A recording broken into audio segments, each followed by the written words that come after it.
Delivery കഴിഞ്ഞ് കുറെ കാലമായിട്ടും നിങ്ങളുടെ വയറിന്റെ ഫ്രണ്ട് പോർഷൻ ഇങ്ങനെ പുറത്തേക്ക് തള്ളി നിൽക്കുന്നുണ്ടെങ്കിൽ അത് ബെല്ലി ഫാറ്റ് ആണെന്ന് വിചാരിക്കരുത്. ഒരു പക്ഷേ അത് ഡിയാസ്റ്റസിസ് റെക്ടേ ആയിരിക്കാം. റെക്ടസ് അബ്ഡോമിൻ എന്ന് പറയുന്ന ഈ ഒരു ഭാഗത്തെ മസിൽസ് റൈറ്റിലേക്കും ലെഫ്റ്റിലേക്കും ബൾജായി വരുന്നതാണ് ഡിയാസ്റ്റസിസ് റെക്ടേ എന്ന് പറയുന്നത്. ഇതെങ്ങനെ ടെസ്റ്റ് ചെയ്യാമെന്ന് നമുക്ക് നോക്കാം. രണ്ട് കാലും ഇങ്ങനെ ബെൻഡ് ചെയ്ത് ഹിപ്സിന്റെ വിടത്തിൽ കാൽമുട്ട് വൈഡായിട്ട് വെക്കുക. കാൽ രണ്ടും ജസ്റ്റ് ഡിസ്റ്റൻസിൽ വെക്കുക. 2 ഫിംഗേഴ്സ് എടുത്ത് നിങ്ങളുടെ പൊക്കിളിൽ, അതായത് നിങ്ങളുടെ ബെല്ലി ബട്ടണിൽ പ്ലേസ് ചെയ്യുക.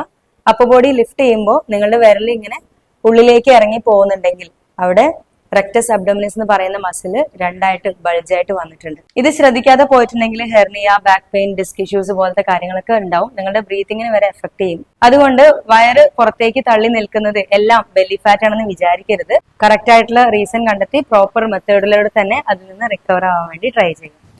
ഏത് ടൈപ്പ് ബെല്ലിയാണ് നിങ്ങൾക്കുള്ളത് എന്ന് ഐഡൻറ്റിഫൈ ചെയ്യാനും പ്രോപ്പർ മെത്തേഡിലൂടെ സ്റ്റെപ്പ് ബൈ സ്റ്റെപ്പ് ഗൈഡൻസോടുകൂടി അതിനെ ഓവർകം ചെയ്യാൻ ആഗ്രഹിക്കുന്നവർക്കായി ഈ വരുന്ന സാറ്റർഡേ ആൻഡ് സൺഡേ ഞങ്ങൾ നടത്തുന്ന സ്പെഷ്യൽ വർക്ക്ഷോപ്പിൽ ജോയിൻ ചെയ്യാൻ താഴെ കാണുന്ന വാട്സപ്പ് നമ്പറിൽ DR എന്ന് മെസ്സേജ് അയയ്ക്കുക.